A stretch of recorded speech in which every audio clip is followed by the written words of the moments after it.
Ella es la maestra Leticia Berenice Hernández Ponce, es licenciada en enfermería, tiene varios diplomados en el cual destaca la diplomado de epidemiología por el Instituto Nacional de Salud Pública, es maestra en administración de clínicas y hospitales por la UNICLA, fue responsable estatal del programa de vigilancia epidemiológica de VIH, SIDA y tuberculosis durante el 2011-2012.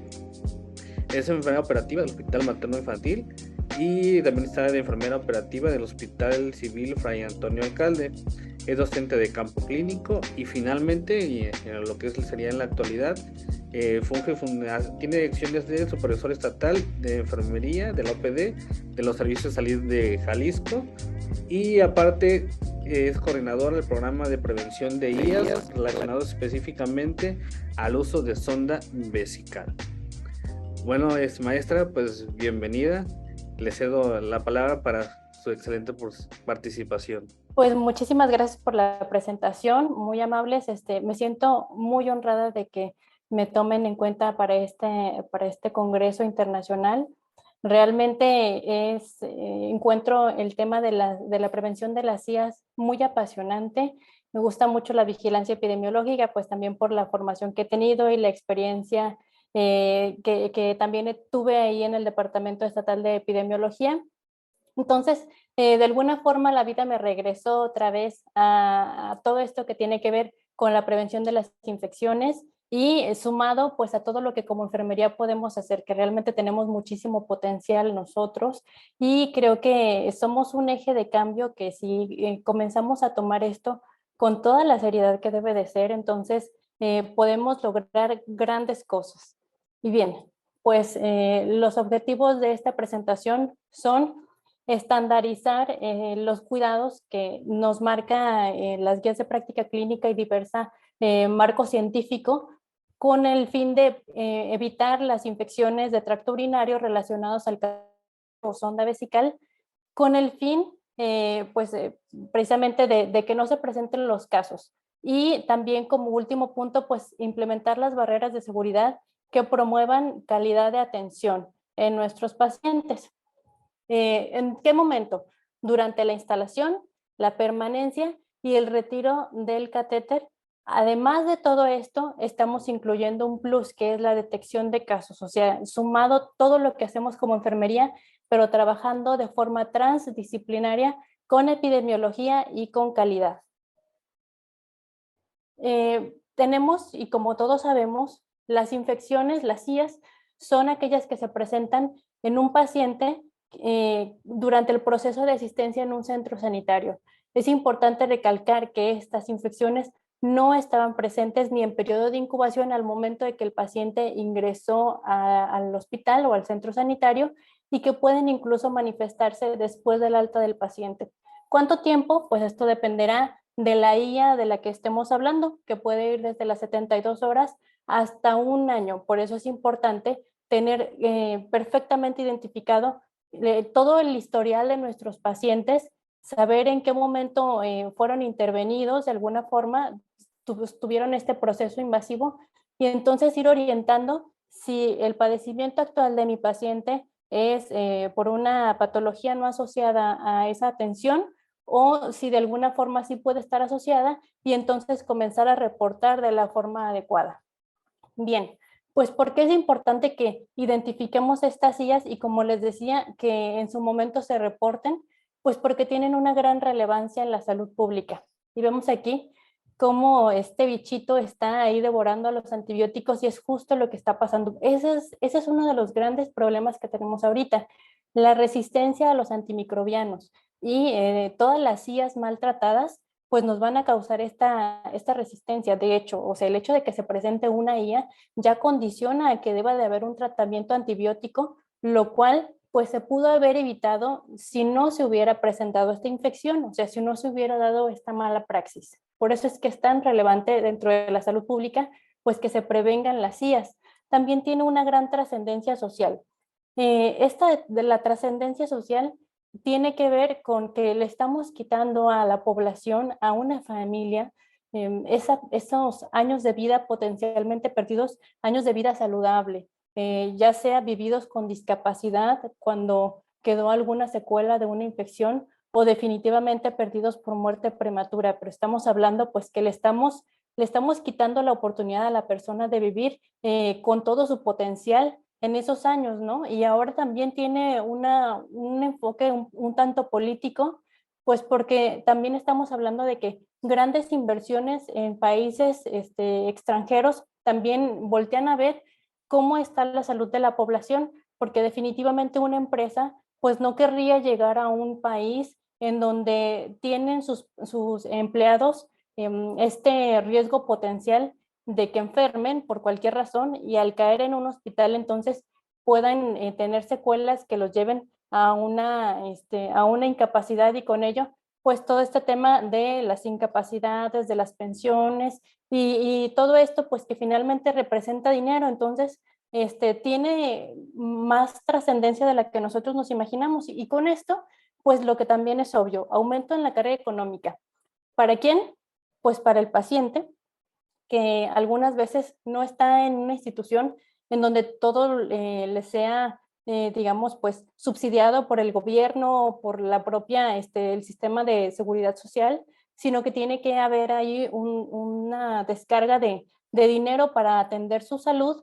También es un aumento de la carga económica al sistema de salud propiamente hablándolo, porque aumentan las estancias hospitalarias, el costo de los tratamientos también aumenta y no nada más a ellos, sino que a las familias también les cuesta, porque si esta persona era el principal proveedor, pues ya no va a proveer los mismos recursos que estaba teniendo anteriormente. Entonces se ve mermada ahí la carga económica y generalmente pues las familias no es como que estén siempre pensando, bueno, voy a dejar todo este dinero guardado por si en algún momento llego a estar hospitalizado, pues para atenderme. Entonces, la realidad de las cosas es que en México la mayoría de la población todavía tenemos que vivir al día, o si no viviendo al día tal cual, pero sí es clase media que la prioridad no es justamente el ahorro, porque tenemos que cubrir otras necesidades básicas. Por lo tanto,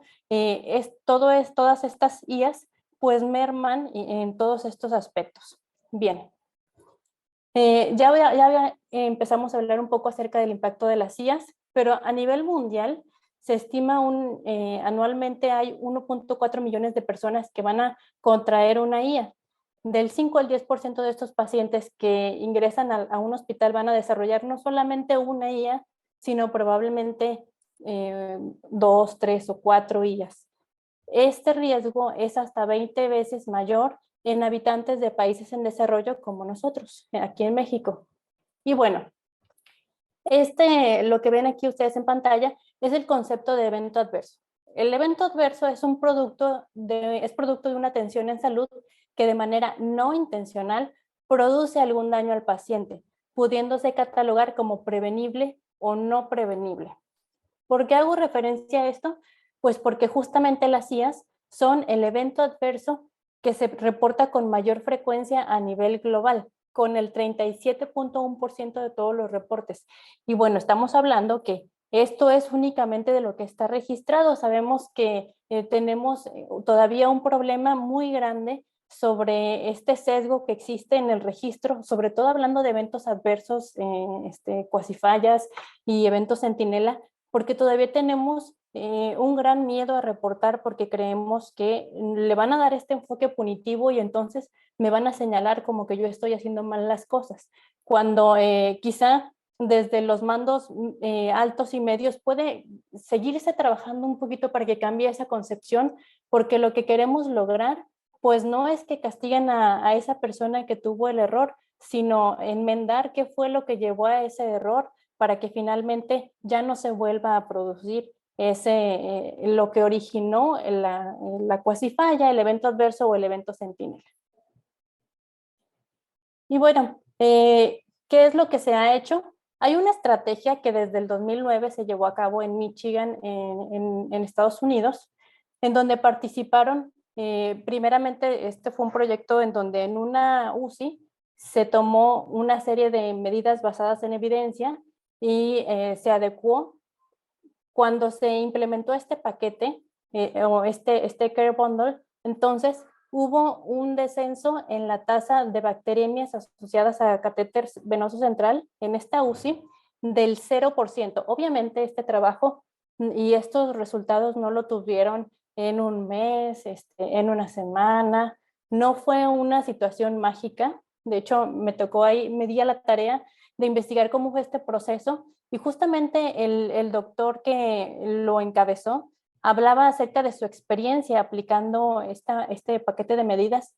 Creemos que la gente únicamente es renuente aquí en nuestro país o en nuestra unidad. Decimos, no es que aquí la gente no coopera, no. Créanme, ellos en Estados Unidos, que es un país tan avanzado, también se encontraron con este problema, con la renuencia por parte del personal. Y es que siempre, digo, como parte inherente del ser humano, pareciera que estamos un poquito renuentes al cambio, ¿no? No está como dentro de nuestro ser este sentido de la evolución, sino como que nos retraemos un poquito en algunas situaciones y bueno, también ellos se enfrentaron a eso. A lo que quiero llegar es que este proceso de tener una gran tasa de mortalidad en sus pacientes, al aplicar el paquete de medidas, entonces llegaron a la bacteremia cero, pero fue en un tiempo de 6 meses. Y entonces tenemos que ser constantes porque esa es la clave. Como bien dice aquí arriba, funcionan como todo o nada estos paquetes preventivos. Lo que quiere decir que les invito a que vean del lado izquierdo de la pantalla tenemos algunos paquetes de medidas donde vemos asistencia ventilatoria mecánica, catéter venoso central, catéter urinario, que es, por ejemplo, nuestro tema. Este paquete consta de 5 medidas. Al decir que funcionan como todo o nada, quiere decir que en todo momento, cuando estemos al cuidado de un paciente con sonda vesical, estas 5 medidas deben de ser aplicadas en su totalidad. No es como que, bueno, yo ahorita tengo mi tiempo limitado, entonces únicamente voy a aplicar del 1 al 4 y el 5 pues por tiempo ya no lo aplico porque entonces el porcentaje de apego sería 0. De nada sirve que yo haga todos los 4 pasos siempre muy bien. Si con el quinto elemento entonces se rompe toda esa cadena de prevención que yo estaba formando y entonces ahora ya generé un riesgo al paciente. Por eso es que funcionan como un todo o nada. Y bueno, ya dijimos que esto sale de medidas basadas en evidencia. Básicamente lo que se hace es dar una revisión exhaustiva, una guía de práctica clínica, y de allí se toman en cuenta los puntos que son más aplicables a la unidad. Lo ideal sería entonces que cada unidad, que cada hospital y mejor aún que quienes están en el servicio diseñen su paquete preventivo, su care bundle, entonces de acuerdo al tipo de pacientes que tienen, de acuerdo a los problemas que tienen sus tasas de infecciones, entonces diseñen su propio paquete para que logren un buen apego. ¿Cuánto es lo ideal de medidas que debe de tener un paquete? No hay un estándar. Pueden ser 5 o 6, pero sí se recomienda que no sea demasiado extenso para que entonces no saturemos al personal y lleguemos pues a que lejos de que les cause pues esta inquietud de sí hacerlo, les genere aversión y entonces digan no quiero trabajar con esto. Bueno, estas réplicas, las réplicas de trabajar con el paquete de medidas han generado del 50 al 80% de efectividad. ¿Por qué no el 0 como en Michigan? Bueno, pues porque esto depende del apego, depende de qué tanto se esté supervisando, que se estén llevando a cabo todas las medidas, pero en general, al aplicarse, sí hay una reducción significativa de las tasas de IAS. Bueno, pues en Michigan, como les decía, hubo en esta primera etapa un ahorro de hasta $200 billones aproximadamente y se logró evitar que 115,000 personas pues tuvieran este riesgo de una IA. Vamos a ver de forma súper breve cómo se origina esta ITU asociada al catéter vesical. Y bueno, pues tenemos primeramente que las ITUs son originadas por parte de la flora que se introduce cuando se instala la sonda vesical en la vejiga o mientras permanece allí. Entonces, un punto crítico es justamente la inserción de este catéter. Hay que tomar en cuenta que el tracto urinario normalmente es estéril, excepto en la parte más distal del mismo, pero la vejiga es estéril, los uréteres son estériles, híjole, ¿qué más decir? Pues los riñones, ¿no? Entonces tenemos que ser muy cuidadosos en toda esta parte y entonces considerar que una sonda vesical, todo aquel dispositivo que va a un medio estéril, por ejemplo, un catéter central, pues sabemos que debe de ponerse con una técnica estéril, técnica de barrera con los máximos cuidados, porque va a una zona estéril que es el torrente sanguíneo. Pues en este caso, un catéter vesical también debe de aplicarse con una técnica estéril que, de acuerdo a la norma 045, es muy similar a la técnica de barrera máxima. Ahí se los dejo para que ustedes le den una revisada a la norma 045. Y bien, pues entonces debe de aplicarse con todas estas medidas preventivas porque estamos hablando de un proceso crítico.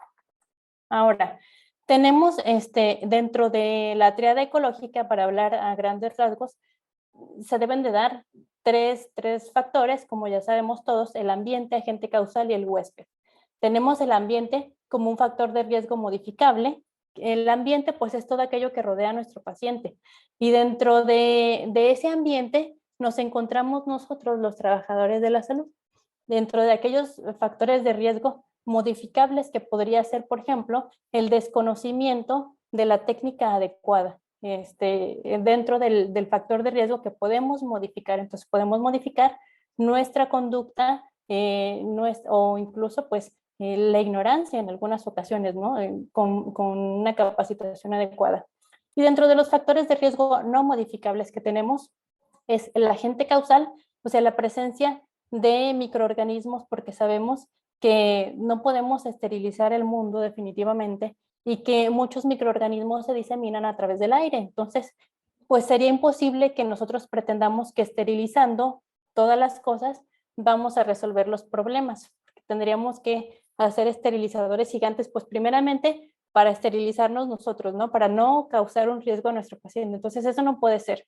Y bueno, tenemos factores de riesgo no modificables en nuestro huésped, como por ejemplo uno que es muy importante y es los pacientes femeninos. Ser mujer es un predisponente para tener una ITU. ¿Por qué? Pues porque el tracto urinario es más corto, por su cercanía también con este ambiente húmedo que tenemos, por su cercanía con la vagina, con su cercanía con el ano y demás. Entonces, ahí hay una gran microbiota que puede colonizar, y más aún, si no se hizo una técnica de colocación, de introducción de la sonda vesical adecuada, entonces puede colonizar y puede entrar incluso por arrastre a la hora de colocar la sonda vesical. Entonces, pues ya dijimos, creo que queda muy claro que lo mejor que podemos hacer nosotros es pues influir en el ambiente que estamos ofreciendo a nuestro paciente, pues como proporcionando un ambiente libre de riesgos, y entre eso, pues esperamos pues que el personal que está atendiendo al paciente sea personal calificado con técnicas calificadas. Tenemos entonces que el paquete preventivo va a iniciar como prevención primaria, o sea, en el periodo prepatogénico, cuando todavía no se presenta la infección en nuestro paciente. Ahí es cuando nosotros tenemos que aplicar todas nuestras medidas para evitar que se presente la infección. De forma muy breve vamos a mencionar la prevención secundaria y la prevención terciaria. Pues como periodo de prevención secundaria tenemos la identificación temprana de una bacteriuria, pero es importante mencionar que, como viene aquí en la diapositiva, que no se va a dar un tratamiento ante esa bacteriuria detectada, sino hasta que se presenten signos y síntomas. Está totalmente documentado que si se diera un tratamiento antibiótico en el periodo asintomático, entonces lo que causaría sería más resistencia antibacteriana. Entonces, lo que no queremos es justamente eso. Se da únicamente tratamiento entonces cuando ya tenemos casos ya con signos y síntomas, una cistitis, uretritis y demás. Y bueno, si esto no fuera suficiente, si no se alcanzara a controlar en ese momento, entonces tenemos prevención terciaria ya con medicamentos más fuertes, donde pues nos tendría que dar una resolución que podría ser una curación, cronicidad o la muerte. Y pues recordemos que de hecho las ITUS son la tercera causa de sepsis en los pacientes, entonces sí es muy grave de lo que estamos hablando. Y bueno, nada más haciendo referencia a esta imagen donde vemos el circuito de la sonda vesical, como decíamos, pues tenemos colonización extraluminar que se da de forma temprana o tardía. De forma temprana es durante la inserción de la sonda vesical y de forma tardía por acción capilar que esté sucio todo alrededor de la sonda o el mismo circuito y entonces los microorganismos comiencen a ascender. Y de forma intraluminar, ¿cuándo se podría dar? Pues cuando hay rupturas a los puntos de unión que deberían de permanecer sellados, como el punto de unión entre el sistema de recolección de orina y la sonda vesical. Y bien, pues vamos a hablar de forma rápida acerca de las estadísticas que tenemos aquí en México, el panorama epidemiológico, y bueno, tenemos aquí con datos de la ROVE al corte del primer semestre del 2023, tenemos que Jalisco es la entidad número 2 con mayor número de casos de IAS registrados en la plataforma. Para quienes no tengan como tanto acercamiento a la vigilancia epidemiológica, la ROVE es la Red Hospitalaria de Vigilancia Epidemiológica, que no nos da una muestra representativa, digamos, de cómo están las IAS, porque se basa a través de unidades centinela. Nosotros en Jalisco tenemos 8 hospitales entre públicos y privados que conforman la ROVE, lo que no nos da un panorama digamos, muy uniforme o muy hablando en términos reales con tasas o con porcentajes. No podríamos saber, por ejemplo, si Jalisco es realmente el segundo lugar, digamos, por el número de hospitales ROVE que tenemos. Lo que sí es un hecho, pues es que de las unidades ROVE somos el número 2 que reporta y estamos hablando de que cada día es un evento adverso. Entonces, pues realmente no deberíamos de tener ni siquiera uno. Digo, a mí me encantaría que ninguna entidad tuviera casos de IAS, porque entonces en todas ellas estamos hablando en su mayoría de malas praxis encontradas. Bien, la segunda gráfica que les presento es que el primer lugar de IAS aquí en México es la neumonía asociada a ventilador. El segundo lugar le corresponde a la infección de vías urinarias asociadas a catéter urinario. Si se fijan, no está tan alejado un número del otro. Tenemos 2,000 casos reportados de neumonías contra 1,813 de infección de vías urinarias a catéter urinario. Y a lo que voy es a esto, que generalmente no le hacemos tanto caso a las ondas. Decimos, es una simple sonda vesical. Creemos que por tratarse la orina de algo, de un medio de desecho, así como una evacuación, pues creemos que es un proceso contaminado cuando no es así. Hay que analizar, es muy diferente toda la microbiota del tracto intestinal al del tracto urinario. Entonces, por eso es que soy muy enfática en recordar que este es un procedimiento crítico, el hecho de colocar una sonda vesical.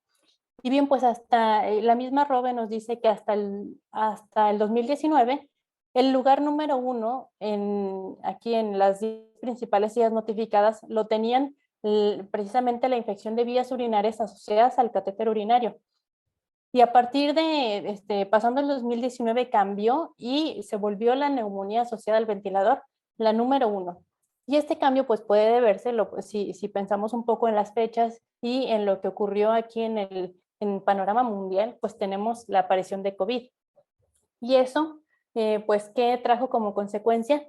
Que en los hospitales hubiera más ventiladores, que los pacientes mismos requirieran mayormente este proceso de intubación. Y pues bueno, lo que trajo consigo fue que tuvimos que atender más pacientes intubados y con esto pues aumentaron las malas praxis con nuestros pacientes ventilados porque pues tenemos más trabajo y hay que hacer las cosas rápidas, ¿no? Entonces, en lugar de que tuviéramos una disminución o un descenso en número de infección de vías urinarias por sonda vesical, tenemos un mayor número de neumonías asociadas a ventilación mecánica, lo que definitivamente nos habla de malas praxis en todos estos.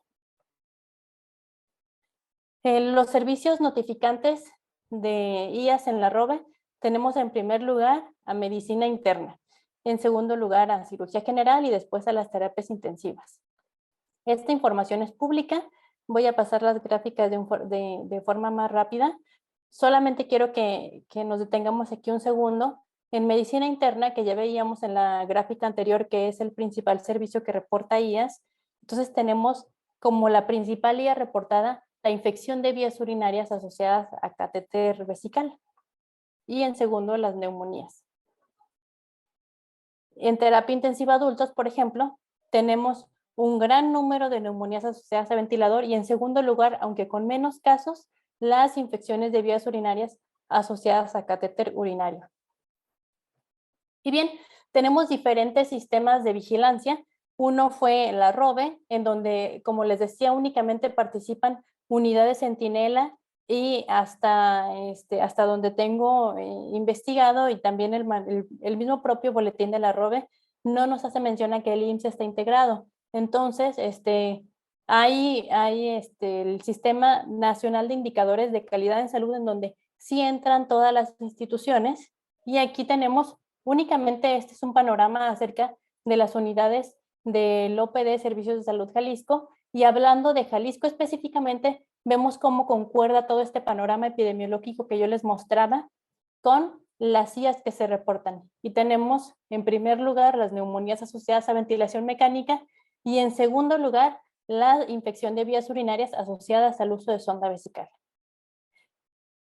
Aunque esto, yo les decía, pues también tenemos muchos sesgos. Tenemos, por un lado, que en la ROVE no todos los hospitales son unidades centinela, obviamente, pero aquí, por ejemplo, indicas en donde sí entran todos, pues también tenemos un gran silencio epidemiológico. Por ejemplo, la región 1, Colotlán, que no está reportando, Tamazula también y Tonalá. Pero de las unidades que sí, perdón, de las jurisdicciones que sí reportan, tenemos, por ejemplo, la región sanitaria 9, Ameca, en donde nos presenta 0 casos. Y pues yo me pregunto si realmente tendrían 0 casos con actualmente 5 hospitales entre comunitarios y regionales pertenecientes al OPD. Yo definitivamente dudo mucho que tengan 0 casos de IAS. Pero bueno, esto es lo que hay reportado. De aquí, este es un estudio que me pareció interesante y quiero mostrárselos porque aquí sí nos da datos del IMSS. Este es un estudio que se hizo en urocultivos del periodo del 2007 al 2015, durante 8 años. Y aquí vean en la primer gráfica, en la gráfica que está al lado izquierdo, tenemos los microorganismos más frecuentes en urocultivos, en donde podemos ver que E. coli es la bacteria más frecuentemente aislada, seguida de Klebsiella y Enterococo. Y en la segunda gráfica tenemos los microorganismos más frecuentemente aislados con resistencia bacteriana extendida, como Pseudomonas aeruginosa, seguida de Acinetobacter. Esta gráfica nos habla del comportamiento de los microorganismos con resistencia antibacteriana y quiero que vean el pico tan elevado que hace del 2007 al 2012 más o menos se iba manteniendo, pero del 2012 al 2014 hace una elevación tremenda.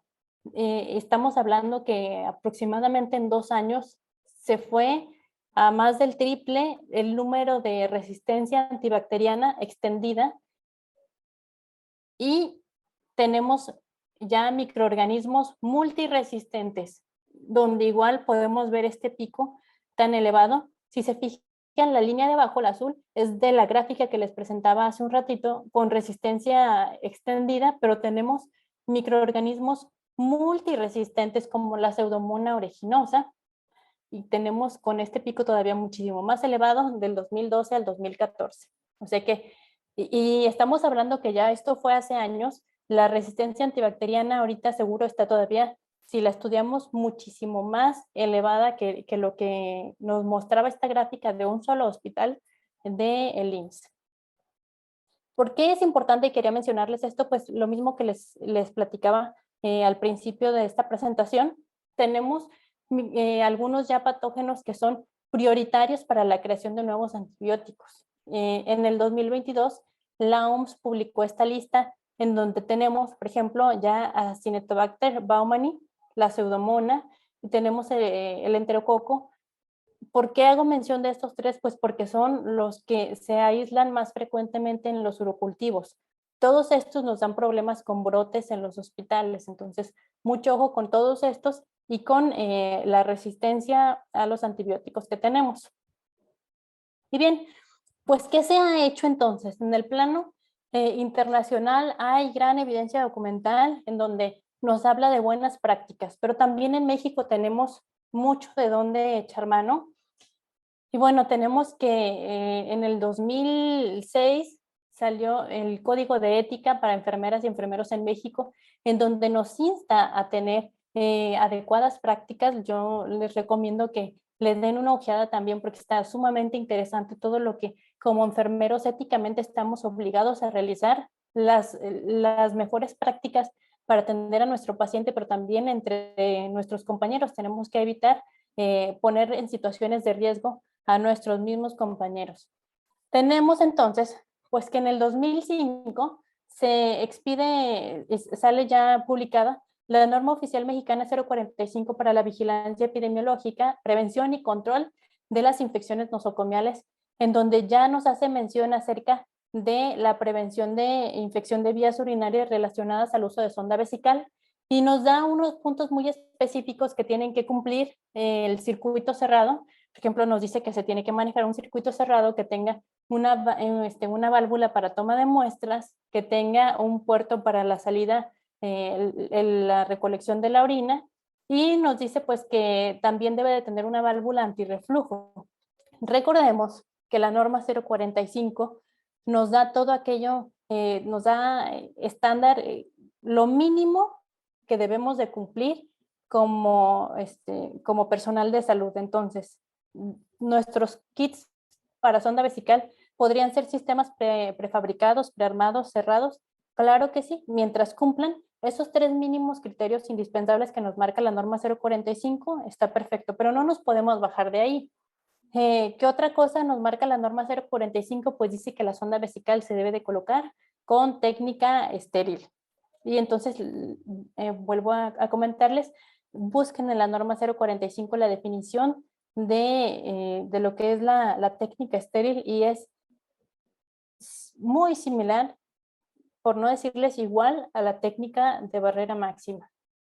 Tenemos entonces que en el 2006, desde la Comisión Permanente de Enfermería, se comenzaron a trabajar con 3 indicadores, ya se trabajaban en 2004 3 indicadores para la calidad, pero en el 2006 se adicionan otros 3, en los que van incluidos precisamente la prevención de infecciones relacionadas al uso de la sonda vesical, en donde ya nos manejaba un paquete de acciones. De hecho, desde la publicación de la norma 045, se me pasó a decirles, salió el manual para el manual de la ROBE. Y ahí en el manual de la ROBE nos desglosan como la norma 045, pero especificada súper bien punto por punto. Y en ese manual ya nos habla para la prevención de las IES, la prevención en paquetes, básicamente. No lo mencionan así tal cual, creo, pero sí vienen casi los mismos puntos que manejamos ahorita ya en 2023 en el manual para la implementación de los paquetes, los paquetes de acciones. Bueno, ya teníamos ahí entonces 3 indicadores. Entonces, en enfermería propiamente hablando, desde el 2006 con estos indicadores ya deberíamos de estar practicando nosotros todo esto de la prevención en paquetes. Pues la realidad es que no, se tuvo muy poco apego. En donde menos apego fue en explicarle al paciente y al familiar por qué se le estaba colocando una sonda vesical y en darle todos los cuidados que tenía que tener con ese dispositivo. Entonces, nos está fallando muchísimo esa comunicación que tenemos con los pacientes y con los familiares. Pues han surgido diversos acuerdos para la seguridad del paciente, tenemos algunas guías de práctica clínica de las que podemos echar mano, pero nos vamos a enfocar pues al protocolo para la estandarización del cuidado al paciente con sonda vesical, que fue publicado en 2019, si no me equivoco, y entonces allí retoma, pero de una forma mucho más extensa, los los indicadores que ya se manejaban para la prevención de las infecciones en pacientes con sonda vesical. De una forma muy extensa, todo el protocolo nos habla acerca de anatomía, de las características de los dispositivos, de los diferentes sistemas de recolección que hay, pero sobre todo de la técnica adecuada. Y bueno, es en 2019, en el 2016. Y para el 2019 sale el manual para la implementación de los paquetes de acciones para prevenir y vigilar las infecciones asociadas a la atención en salud, las IAS, en donde nos habla de 4 paquetes específicamente, y dentro de ellos, uno de ellos es justamente el paquete para la prevención de ITU relacionado a catéter urinario. Tenemos entonces algunos programas horizontales. ¿Qué son los programas horizontales? Pues es una serie de medidas que ya nos marcaba desde el manual de la ROBO y que tienen que cumplirse para la prevención de las infecciones en nuestros hospitales. Debemos de tener entonces una adecuada política de vigilancia y prevención de IAS. Esto es que debe de funcionar, sí o sí debe de funcionar en nuestros hospitales, en las unidades. La vigilancia epidemiológica, tiene que estar presente el gestor de calidad y tiene que haber los líderes de enfermería que estamos en la prevención de las infecciones. Todos ellos deben de sesionar de forma periódica. En el caso del CODECIN o en algunas instituciones ya lo llaman CODECIAS por el cambio del término de infecciones nosocomiales a IAS.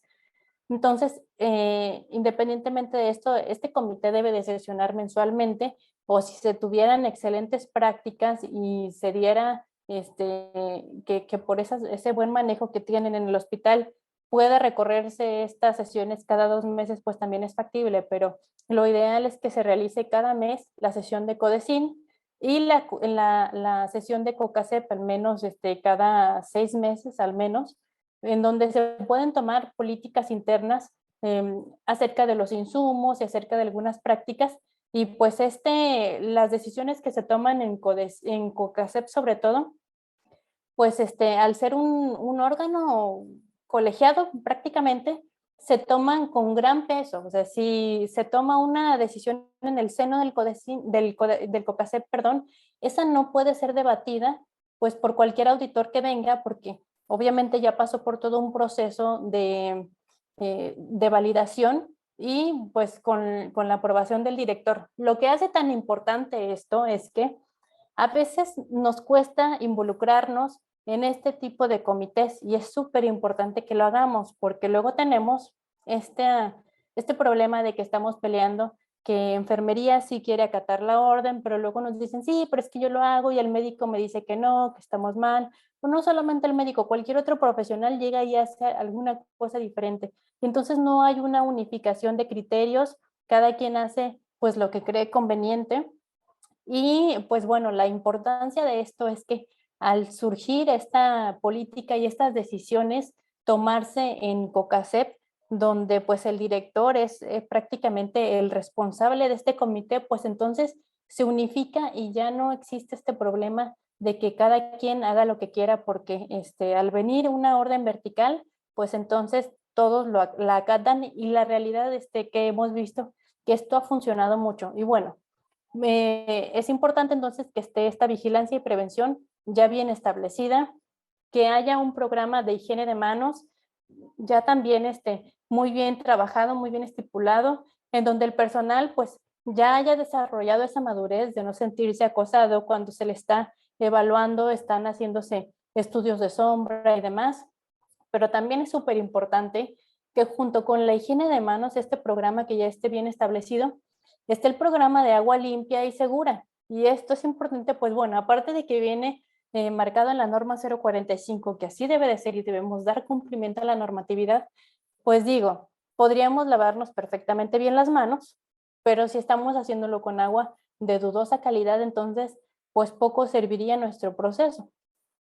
Tenemos también las políticas para uso de antiséptico y desinfectantes que deben estarse evaluando allí también en el seno del CODECIN y pues capacitar a todo el personal que tiene uso de los antisépticos y desinfectantes, no nada más a enfermería, también al médico, también al personal de intendencia, así sean servicios subrogados, porque me ha tocado ir a algunas supervisiones que hacemos en el estado y entonces ver en el cuarto en el séptico, o sea, ni siquiera es el cuarto de aseo, en el séptico, los desinfectantes o germicidas totalmente expuestos, destapados, en pésimas condiciones, ya con una nata ahí de, no sé, microorganismos, hongos y demás, y pues vemos que de ahí van a ir a los servicios a rellenar jaboneras, a utilizar diferentes instrumentos para el aseo. Entonces, pues, ¿qué calidad tiene eso? ¿Qué seguridad tiene el proceso? Por más bien que se haga, si el producto que estamos utilizando no es el adecuado, no va a funcionar.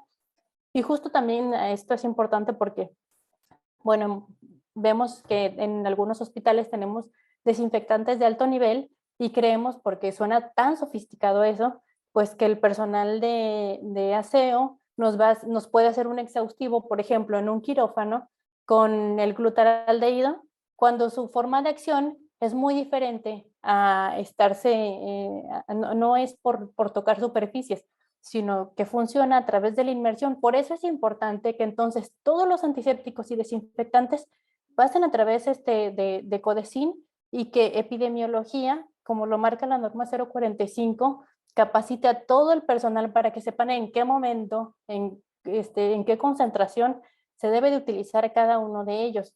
Entonces, vamos a fomentar esta práctica responsable y concientizada de lo que estamos haciendo. Dentro de las políticas para el uso de los antisépticos, lo vamos a ver más adelante, también tiene que ver con el antiséptico que yo selecciono para hacer la antisepsia, pero sobre todo con el tiempo de acción. Políticas para el proceso de esterilización, también es importante que ya estén bien fundamentadas. La realidad es que hemos visto es que nos falta mucho, nos falta muchísimo acerca del proceso de esterilización. No tenemos una política clara aquí en México. Los mejores estándares que tenemos y en los que se basan la mayoría de los colegios son normas ISO, que si bien son internacionales, y está excelente que nos empecemos a meter en temas de calidad internacional. El problema con las normas ISO que yo veo es que pues hay personal que todo lo quiere por escrito y están así de, pero a mí muéstrame en qué parte de la norma viene, en qué parte del manual viene, subráyame aquí. Y bueno, el problema con las normas ISO es que no son de libre descarga, hay que pagar por ellas y entonces pues no todos tienen la posibilidad de hacerlo, por lo tanto todavía estamos un poquito limitados en ese punto, pero sí es importante entonces que todos adoptemos políticas adecuadas sobre el proceso de esterilización y nos capacitemos en ese tema. Y bien, las políticas de limpieza y desinfección de superficies, que va también ligada a lo que hablábamos de antisépticos y uso de los desinfectantes. Una vez que tenemos consolidado todo lo anterior, entonces ahora sí entramos ya de lleno a lo que es el paquete preventivo. El paquete preventivo consiste en aquí pongo dos momentos, a mí me gusta siempre hacer énfasis al tercero, que es en la vigilancia de las sillas de los casos presentados en el seguimiento al paciente, pero bueno, haciendo mención a estos dos momentos, tenemos aquí que durante la inserción debe de ser una adecuada higiene de manos, técnica aséptica y la fijación es importante. Tenemos también durante el mantenimiento de la sonda vesical o la permanencia de la misma, que debe de haber una justificación clínica para que siga colocada, el aseo de genitales, que el sistema no tenga sedimentos, verificar siempre el nivel, o sea, que no esté por arriba de la cintura y que tampoco esté en el suelo, entonces el nivel de la bolsa recolectora y la capacidad que tiene, que nunca debería rebasar el 75%. Y también verificar que el sistema todo el tiempo permanezca sin desconexiones. Bien, lo siguiente es, tenemos medidas básicas para el cumplimiento de los paquetes. ¿Qué es? Entonces, tenemos que hablar del cumplimiento y es la parte que le toca al personal operativo. Lo que decíamos, que el paquete preventivo se debe de hacer en todo momento con todos los pacientes si no estamos hablando de un apego al 0%. La capacitación. Dentro del programa se contempla la figura del líder en prevención, en este caso un líder en prevención de infecciones asociadas al uso de sonda vesical. Es importante que este líder esté capacitando al personal. De hecho, el manual de la ROVE nos marca que el personal debe de estar capacitado, todo el personal debe de estar capacitado al menos 2 veces al año en temas de prevención de infecciones. Entonces, aquí el líder ayuda con esta capacitación al personal en cuanto a la instalación y a los cuidados de la sonda vesical. La capacitación debe darse de forma programada, pero también in situ. O sea, al momento en que el líder esté evaluando el apego a los cuidados, entonces, y si le toca presenciar un momento en el que se está colocando una sonda vesical o en el que se está haciendo un cuidado de forma errónea, entonces la responsabilidad del líder es actuar y dar esta capacitación allí para que no se produzca una mala praxis. Súper importante también es la vigilancia y la retroalimentación. Un momento. Es importante la vigilancia y como ya lo decíamos, tenemos sistemas específicos para ello, que es la vigilancia epidemiológica, la vigilancia que hace calidad a través de todo este sistema de indicas y demás, pero también es muy importante que se le retroalimente al personal. Primeramente, con la capacitación le vamos a decir el por qué se hacen las cosas. Yo he visto en todo este tiempo que la respuesta del personal es totalmente diferente si le explicamos por qué se debe de realizar algún cuidado. Definitivamente no es lo mismo llegar y dar una indicación, por ejemplo, me llenas esta hojita o lo vas a hacer ya no se realiza como anteriormente lo hacías, sino que ahora va a ser un poquito más complejo y sin dar ninguna explicación, sin dar todo este marco científico, no es igual a hacerlo simplemente, les decía, la indicación, pero otra cosa que impacta mucho es saber que todo ese trabajo que ya realizamos, no únicamente manual a la hora de brindar los cuidados, sino también a la hora de realizar nuestros registros, que haya habido una calidad de dato, todo eso se agradece y se fomenta a que se siga haciendo cuando hacemos retroalimentación al personal y le decimos, sabes que todo tu trabajo se vio reflejado en que hubo un descenso en la tasa de IAS del tanto por ciento, ¿no? Que sería ideal incluso hacerlo por servicio, dependiendo de qué tan fuerte sea la vigilancia epidemiológica que se tenga, pero definitivamente va a impactar mucho que el personal sepa que lo que hace o lo que deja de hacer le afecta a sus pacientes y en qué grado entonces eso se ve involucrado. Y bueno, lo que nos compete a nosotros como autoridades es garantizar el abasto, porque de acuerdo a la norma 045, quien debe de brindar todos los insumos necesarios es el director de la unidad. Entonces, como personal operativo también hay que sentirse empoderado de que si a mí me está dando la institución un material de mala calidad, pues yo puedo hacérselo saber por escrito al director que está incumpliendo a lo mejor la norma, que si yo nada más tengo un circuito cerrado, que no tiene ni puerto para muestras, ni válvula antirreflujo, entonces puedo hacérselo saber a mi inmediato superior para que estén conscientes de que si se llega a dar una IA, pues no es a lo mejor porque yo esté haciendo mal las cosas, sino que el material que me están proporcionando no es de la mejor calidad y que de hecho incumple con la normatividad. Y entonces así se va escalando hasta que llega al nivel adecuado, porque no siempre se tiene la resolución en el hospital, en la unidad donde se presenta el caso, pero es importante que se escale para que entonces llegue en algún momento a quien sí tiene ese poder en la toma de decisiones para poder cambiar en esa situación, ¿sí? Entonces, lo más importante pues es que no nos quedemos callados cuando tenemos desabasto de material o insumos de mala calidad. Es importante entonces que se realicen mediciones porque lo que no se define no se puede medir, lo que no se mide no se puede mejorar y lo que no se mejora se degrada. Bueno, vamos a hablar de forma general acerca de lo que debemos de evaluar en la instalación de la sonda vesical, y es que debemos de ver las características de los dispositivos que tenemos. Tenemos la sonda vesical que tiene diferentes, tenemos de diferentes materiales, formas, aquí de forma rápida, que si tenemos una sonda vesical, por ejemplo, tenemos dos tipos de sondas, de látex y de silicón, hablando del OPD.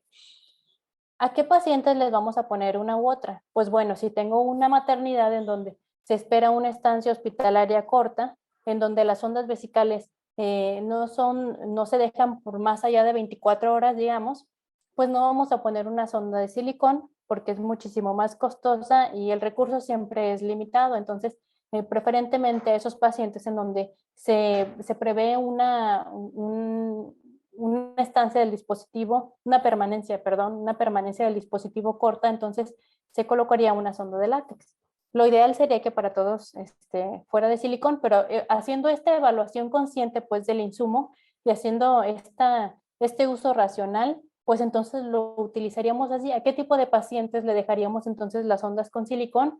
Pues a los pacientes de medicina interna, que sabemos que van a requerir la sonda vesical por un tiempo más prolongado, porque, bueno, de acuerdo al manual, nos dice que la sonda de látex debe de dejarse durante 15 días y la sonda de silicón puede ir hasta los 30 días. Aparte que la de silicón pues genera menor adherencia a las paredes del meato, por lo cual se genera menos irritación y riesgo de una infección a través de esas microlaceraciones que podría causar. Entonces, pues debemos de evaluar las características del dispositivo. Una vez que seleccionemos el dispositivo con todas las posibles características, lo que sigue es la preparación para el sondaje vesical. ¿Y qué vamos a ver en esto? Tenemos que seleccionar el tipo de sondaje vesical, o sea, si va a ser un sistema, la sonda ya la tenemos, pero ¿qué tipo de sondaje vamos a hacer?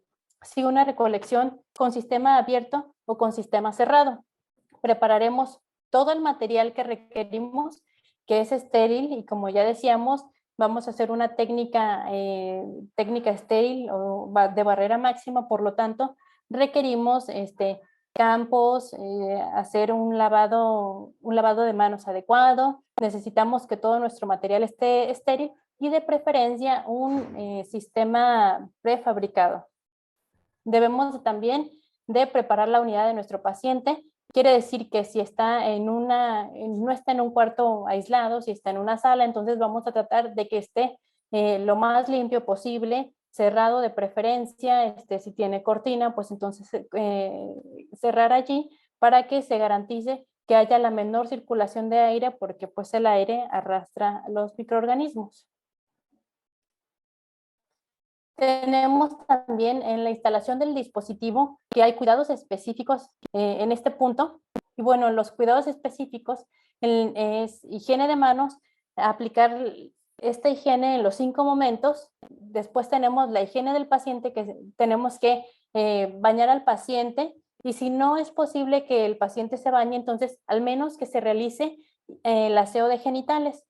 También en la higiene del paciente debemos, obviamente, vamos a usar en ambas manos guantes no estériles. Se va a realizar el aseo de los genitales con agua y con jabón para retirar la materia orgánica, y este punto es muy importante porque vamos a hacer énfasis en esto un poquito más adelante y vamos a preparar el campo.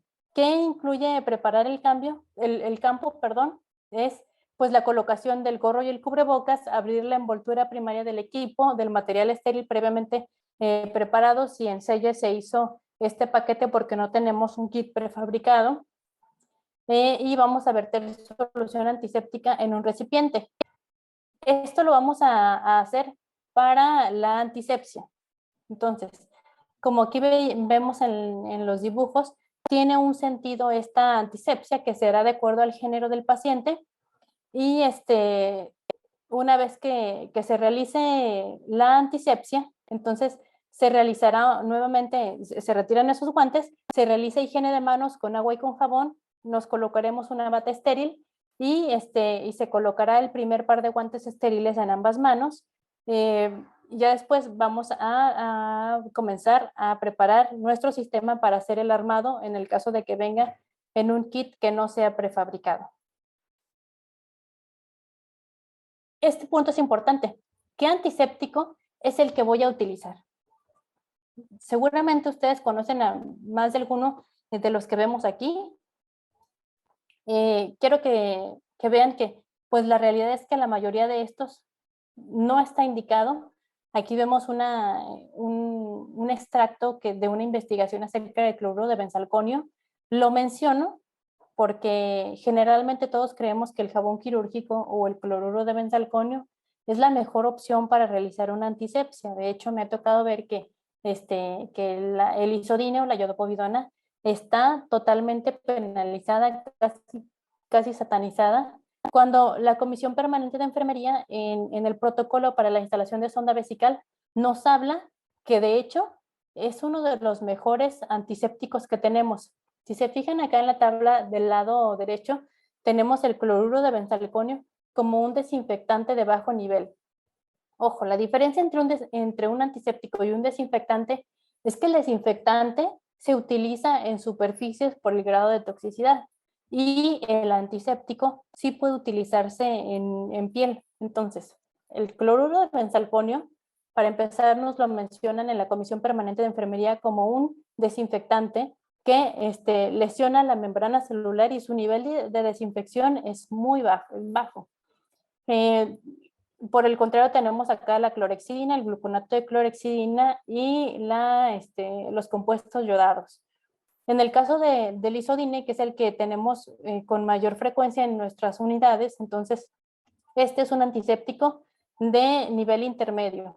Otra de las recomendaciones que nos hace la norma 045 es que debe de aplicarse para la sonda vesical, se debe de utilizar un antiséptico de nivel intermedio. Entonces cumplimos perfectamente.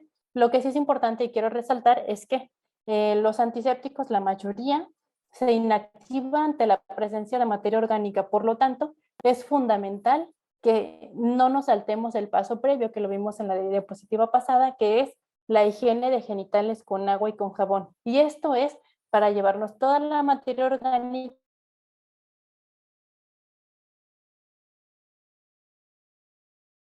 a inactivar. Otra cosa importante es entonces, en el caso del gluconato de clorexidina, hace su efecto máximo a los 20 segundos de que se aplicó, pero en el caso de los compuestos yodados, tenemos el efecto a partir de 2 a 3 minutos.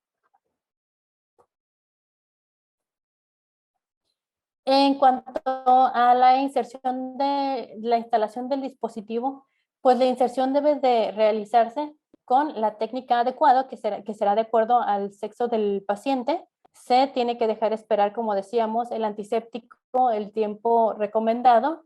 Retiraremos en ese momento el siguiente par de guantes y el siguiente paso pues es realizar la fijación. La fijación debe de realizarse de forma también de acuerdo al género del paciente.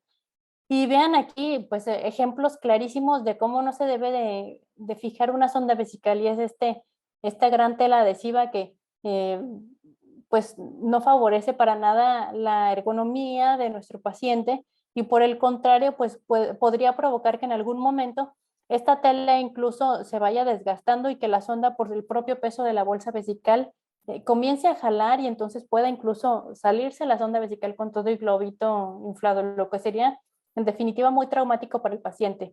¿Cuál es una fijación adecuada entonces? Pues las que tenemos al lado izquierdo de la pantalla, que lo recomiendan varias guías de práctica clínica con evidencia internacional, que es esta fijada a la pierna con el cinturón de Dacron, se llama, y en caso de que no se tenga, pues entonces que sí vaya fijada con este dispositivo que es como una abrazadera que va a la sonda vesical. Eh, ¿qué otra cosa debemos de tomar en cuenta? Pues la bolsa recolectora, que ya dijimos el nivel. no debe de estar por arriba de la cintura, pero tampoco al suelo.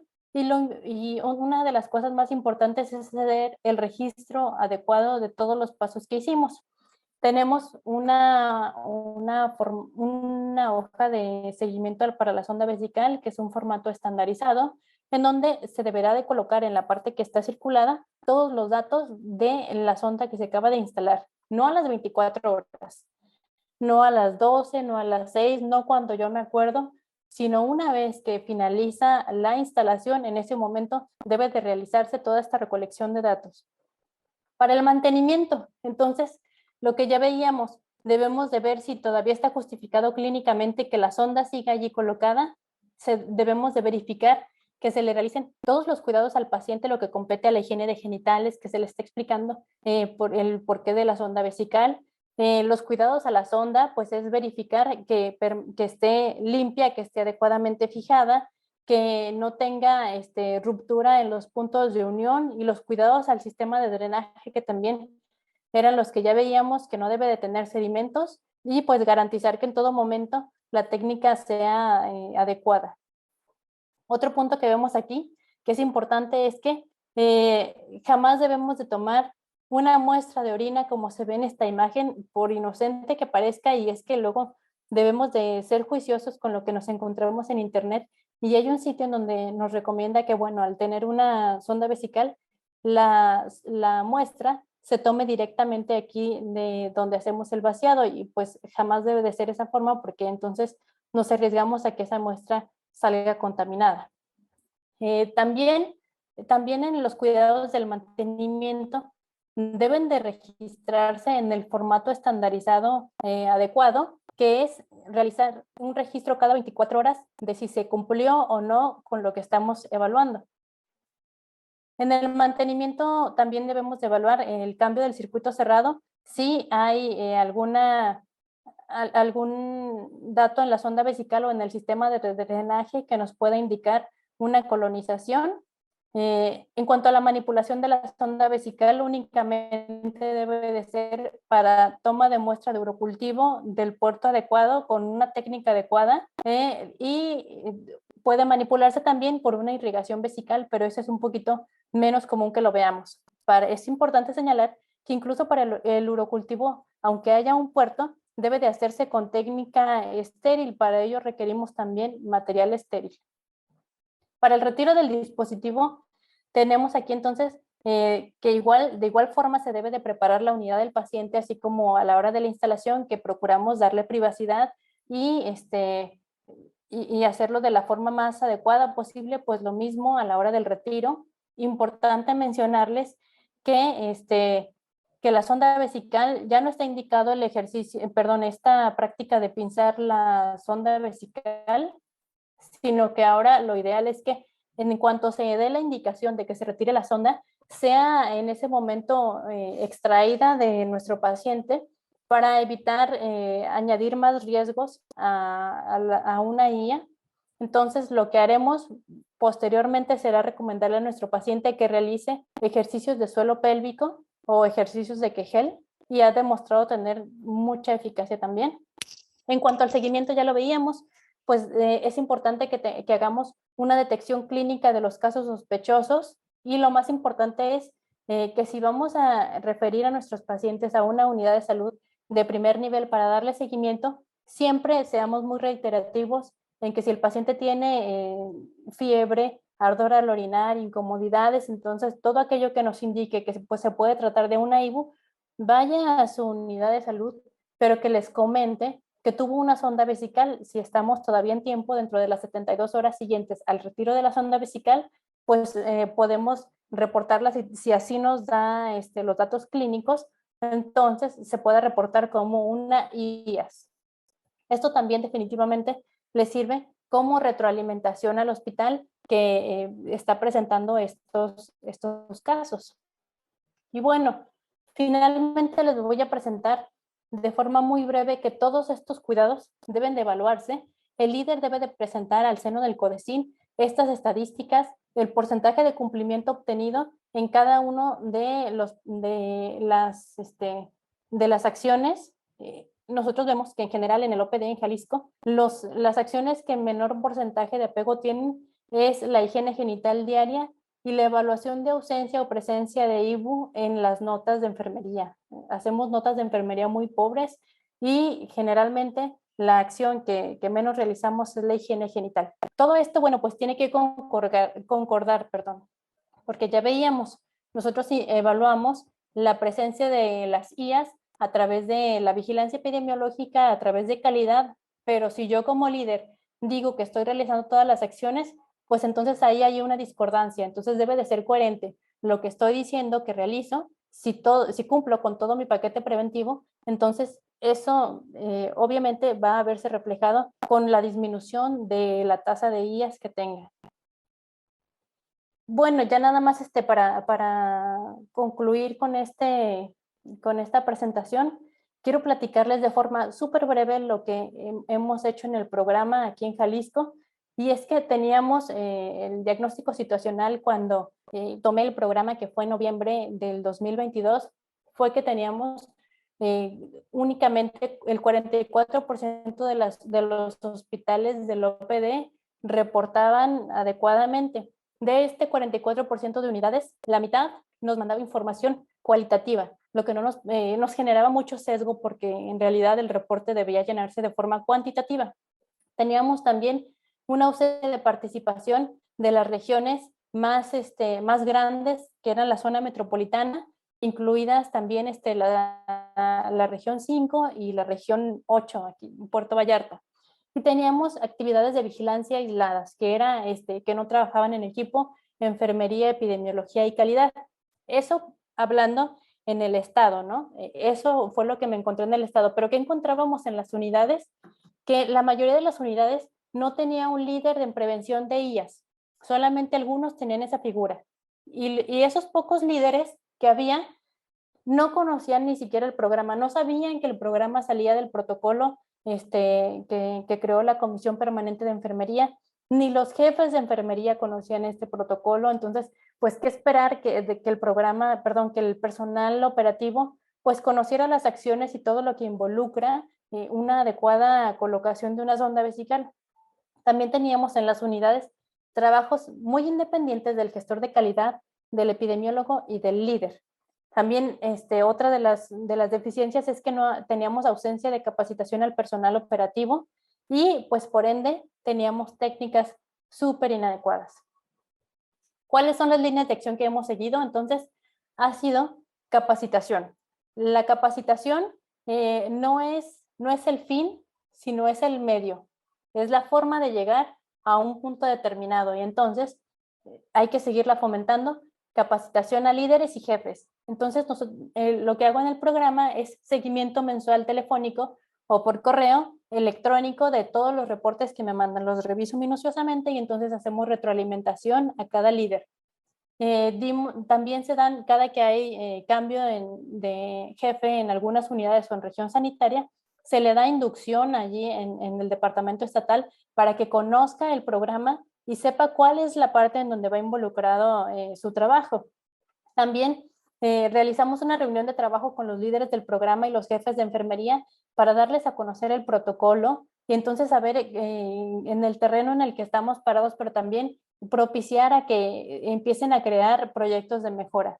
También hemos dado seguimiento a los compromisos generados derivados de la reunión de trabajo que tuvimos y, entre otros puntos, exhortamos a las direcciones hospitalarias a dar cumplimiento a la norma 045 porque notamos que había muy poco respaldo por parte del director al líder en prevención de IAS. Entonces lo que hicimos fue notificarle al director que hay un líder en prevención de IAS que es un enfermero o enfermera y que ese enfermero o enfermera le va a ayudar a hacer su trabajo porque como director del hospital le compete la vigilancia epidemiológica. Si el epidemiólogo no hace su chamba, pues el responsable de ello, de la unidad, pues es el director. Entonces, que le dé su respaldo al líder, pues en realidad no le resta autoridad, sino que suma a su trabajo.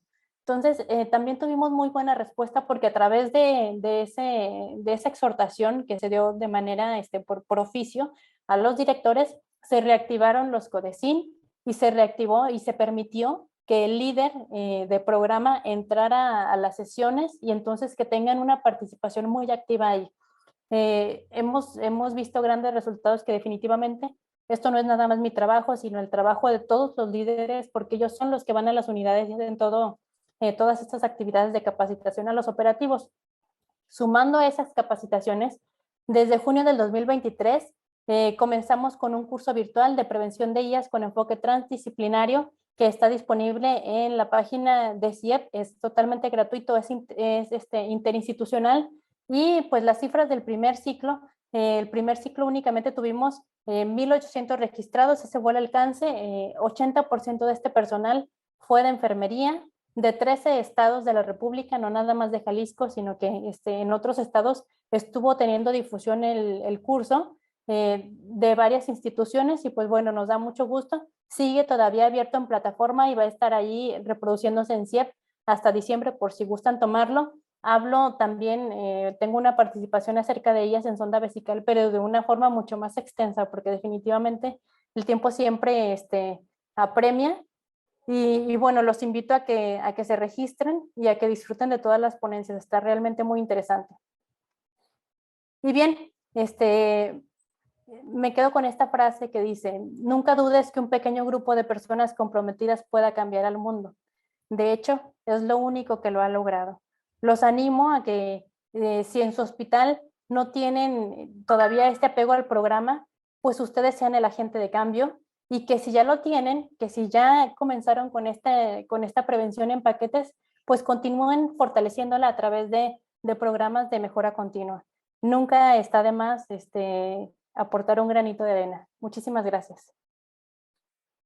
Maestra, muchísimas gracias por su participación y ponencia. Es un tema muy amplio desde muchos puntos de vista, desde los insumos, desde capacitación, desde incidencia, prevalencia y determinantes en salud, como no tenemos una idea. Pero bueno, dando lectura a los comentarios que tenemos en la red, pues felicitaciones, excelente ponencia. Felicidades por su éxito con tanta concurrencia en los programas de capacitación sobre IAS. Y también le doy lectura a un par de preguntas. Ventaja y desventaja de la sonda de silicón. Bueno, tiene más ventajas que desventajas. Definitivamente hay sondas con tecnología más avanzada, con sondas que tienen recubrimiento de teflón, sondas con punta de plata y demás, que sí tienen algunos efectos, digamos, antibacterianos, pero la sonda de silicón es una excelente opción. La única desventaja que yo le veo respecto a la sonda de látex es el precio, que digamos, la sonda de látex la podemos encontrar en el mercado, así si uno busca en Amazon, desde los 25 pesos y la sonda de silicón está alrededor de los 150 pesos. Por eso es que este insumo es tan preciado, sobre todo en un hospital público, en una dependencia pública, y por eso es este ánimo de racionar los insumos que tenemos. En realidad, si tuviéramos suficientes recursos como para ponerle sonda de silicón a todos, pues lo ideal sería que se usara el insumo que tenga mayor calidad. Así es, yo creo que va a ser una evolución como con la cánula orotraqueal, que si tiene Así es, recubrimiento de plata y detalles de ese tipo, ¿no? así es. Otro punto. ¿Cambia el porcentaje de prevención dependiendo del tipo de fijador de la sonda vesical? En definitiva, sí, porque como les mencionaba, si hacemos una fijación improvisada con tela adhesiva, con los recursos que tenemos en el hospital, pues no garantiza una adecuada fijación, lo que nos puede traer entonces que la sonda vesical se esté moviendo de un lado a otro, que no esté adecuadamente fijada, que incluso si está demasiado traccionada, se produzcan adherencias, se produzcan microlaceraciones y a través de ahí recordemos que está muy cercano el meato al ano, por ejemplo, en el caso de las mujeres, y que siempre la zona genital es de las más sucias, entonces sí va a haber una posible entrada de microorganismos, por eso es que sí influye bastante el cómo se realiza. Ok, perfecto. Y finalmente, ¿cuáles son las indicaciones para cambiar una sonda de recolección? O si hay sedimentos en el trayecto de la sonda, ¿se cambiaría como tal la bolsa de recolección? Lo ideal es que no se cambie una sola parte. y de hecho no deberíamos de realizar nunca la desconexión, aunque nos la lleven separada una vez que armamos el circuito ya cerrado, aunque no lo tengamos prefabricado, al colocar, al unir la sonda vesical con el sistema cerrado, entonces eso ya lo debemos de considerar, que jamás bajo ninguna circunstancia debemos abrirla. Solamente podríamos considerar el cambio de la bolsa en una situación de desconexión accidental, y entonces estamos considerando, ya no podemos garantizar esterilidad. Lo ideal sería entonces que en este momento se cambie todo el circuito, que es sonda y sistema cerrado. Entonces, si vamos a hacer, o sea, conscientemente vamos a hacer un cambio únicamente del circuito, perdón, de la bolsa, entonces pues hay que garantizar que se haga de la mejor forma posible. ¿Cómo sería, por ejemplo? Pensando en que la bolsa que tengo no tiene un puerto para toma de orina, de muestra. Entonces, yo no lo voy a hacer del extremo distal en donde es para el vaciado de la orina. Entonces, voy a pensar en una ruptura del circuito. Lo mínimo que debo de garantizar es que todo alrededor esté con campos estériles, que yo haya realizado una buena desinfección de la bolsa, una buena limpieza, y también del extremo de la sonda vesical que voy a tocar. Entonces, o sea, bajo esas mismas circunstancias sí podría darse el cambio únicamente del circuito, de la bolsa de recolección, pero garantizando pues que todo alrededor estuvo lo más limpio posible, incluso con la técnica adecuada, el personal con bata y garantizando la técnica estéril, solamente en esa circunstancia. Ok, ok. Sí, tenemos algunos casos en particular con referente a lo que usted comenta, porque luego ven mi circuito cerrado y Ujú. necesitamos medir la presión intraabdominal y tenemos que tener todas esas medidas, poner el campo, hacer la desinfección para Así es. garantizar lo más que se pueda. Bueno, Así es. un comentario extra que viene, felicitación, excelente disertación. Pues maestra, muchísimas gracias por su apoyo. La verdad es un tema muy interesante y quizá no hubo tanta, pregunta como quisiéramos, porque sobre el tema se fue aclarando varias de las dudas, pero le agradecemos de corazón. En breve le haremos llegar la constancia por su excelente participación. Muchísimas gracias a ustedes por el apoyo a la difusión de estos temas que muchas veces son invisibilizados. Así es. Pues bueno, pues muchas gracias, maestra.